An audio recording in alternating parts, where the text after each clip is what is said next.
యాక్చువల్‌గా ఇక్కడొచ్చేసి ఈ వాగు దగ్గర నాకు ఫస్ట్ గుర్తొచ్చిన పర్సన్ మా ఫ్రెండ్ వాళ్ళ ఫాదర్. అతనికి ఆ స్వామికి కాల్ చేద్దామంటే కూడా అక్కడ నెట్వర్క్ ఇష్యూ అనేది ఉంది. ఆ స్వామిని అడిగితే కొంతవరకు తెలుసు. ఆ స్వామికి కొంచెం లొకేషన్ అనేది తెలుసు. ఆ ఊరే కాబట్టి తెలుసుకుందాం అనుకున్నా. బట్ నెట్వర్క్ ఇష్యూ అనేది వచ్చింది. ఎప్పుడైతే స్వాములు వచ్చినారు స్వామి శివయ్య అనుకున్నా నేను. అండ్ ఇక్కడే శివాలయంలోనే భిక్ష కూడా దొరుకుతుంటుంది. భిక్షని మేము మళ్ళీ అక్కడే భిక్ష చేసేసినాము.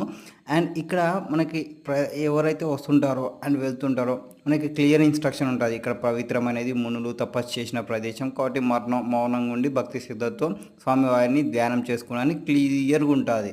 అంటే ఓన్లీ మునులు మాత్రమే కాదు, పార్వతీదేవి కూడా ఇక్కడే తపస్సు చేసుకొని ఉంటుంది. అది ఎక్కడ ఉంటుంది అంటే టెంపుల్కి ఇటు సైడ్ వెళ్ళినప్పుడు పైన స్టెప్స్ ఉంటాయి. స్టెప్స్తో వెళ్ళాలి పైన. అండ్ ఇక్కడ ఒక పుట్ట కూడా ఉంటుంది. ఐ థింక్ ఆ పుట్ట వచ్చేసి పెట్టిన పుట్ట మాదిరి ఉంది.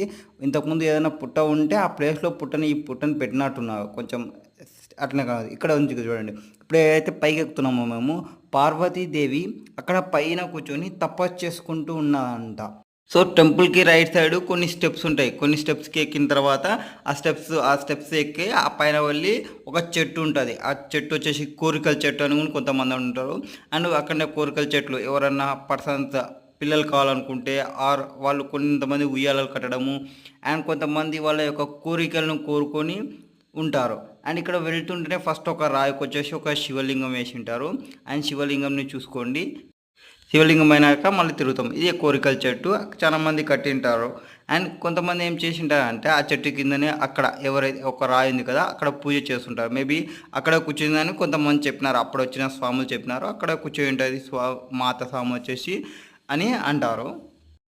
సో మా స్వాములు అక్కడ ఉండి ఎవరైతే వచ్చినారో అక్కడ రాళ్ళు ఉన్నాయి కదా, ఆ రాళ్ళు కోరికల రాళ్ళు. అంటే కోరిక పెట్టుకొని అట్లా చేస్తుంటారు. ఇదంతా మా వచ్చిన స్వాములు, అక్కడ ఉన్న వాళ్ళ స్వాములు. వెళ్ళేటప్పుడు ఒక జత లేరు, కానీ అక్కడ వెళ్ళిన తర్వాత వరకు చాలామంది వచ్చేసినారు మనకి. ఆల్రెడీ వాళ్ళంతా ఎవరంటే, నేను ఇక్కడ కర్నూలులో ఉన్నప్పుడు భిక్షలకి ఎక్కడైతే టెంపుల్లో వెళ్తానో ఆ టెంపుల్లో ఉన్న స్వాములంతా అక్కడ వచ్చేసినారు. మొత్తం ఒక ఆటోకి వచ్చేసినారు 15 మెంబర్స్.